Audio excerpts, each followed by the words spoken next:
नमस्कार, आप देख रहे हैं गोरखपुरिया न्यूज चैनल और मैं हूं आपके साथ वैशाली। आइए रुक करते हैं आज की खास खबर पर। उत्तर प्रदेश में बसने जा रहा है नया स्मार्ट शहर। हाथरस के 358 गांवों में होगा विकास और परंपरागत उद्योगों को मिलेगा नया बाजार। यमुना अथॉरिटी की नई योजना का आगाज। उत्तर प्रदेश में विकास की दिशा में एक बड़ा कदम उठाते हुए यमुना प्राधिकरण ने हाथरस जिले के 358 गाँव को विकसित करने के लिए एक मास्टर प्लान तैयार करने की घोषणा की है।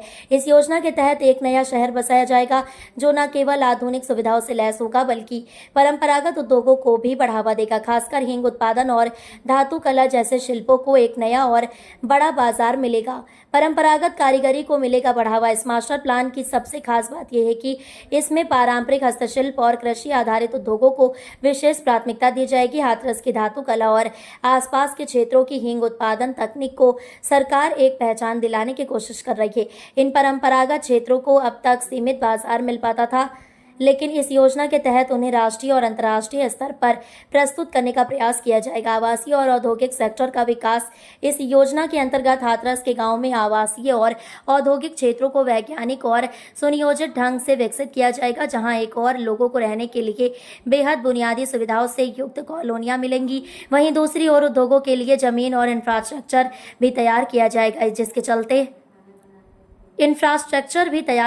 इसके चलते क्षेत्र में रोजगार के नए अवसर भी पैदा होंगे और स्थानीय लोगों को पलायन करने की आवश्यकता नहीं पड़ेगी। किसानों को मिलेगा सीधा लाभ। इस मास्टर प्लान का एक अहम उद्देश्य किसानों की आय को बढ़ाना भी है। स्थानीय किसान जो अब तक अपने उत्पादों को मंडियों में बेचने के लिए संघर्ष करते थे, उन्हें अब अपने ही जिले में प्रोसेसिंग यूनिट्स और मार्केटिंग हब्स के माध्यम से सीधा बाजार मिलेगा। इससे उन्हें अपने उत्पाद की बेहतर कीमत मिलेगी और बिचौलियों की भूमिका कम होगी। बुनियादी सुविधाओं का होगा विस्तार। इस योजना में सिर्फ उद्योगों और आवासीय क्षेत्रों का ही विकास नहीं होगा बल्कि सड़कें, जल आपूर्ति, सीवरेज, बिजली, स्वास्थ्य सेवाएं और स्कूल जैसे बुनियादी ढांचे पर भी जोर दिया जाएगा। इसके लिए यमुना प्राधिकरण व्यापक स्तर पर सरकारी और निजी भागीदारी के तहत निवेश आकर्षित करने का प्रयास करेगा। स्थानीय युवाओं को मिलेगा रोजगार। इस योजना के माध्यम से क्षेत्र में जो औद्योगिक गतिविधियां शुरू होंगी उनका सीधा लाभ युवाओं को मिलेगा। स्थानीय स्तर पर स्किल डेवलपमेंट सेंटर्स खोले जाएंगे जो युवाओं को हुनरमंद बनाएंगे ताकि वे उस क्षेत्र में रोजगार पा सकें।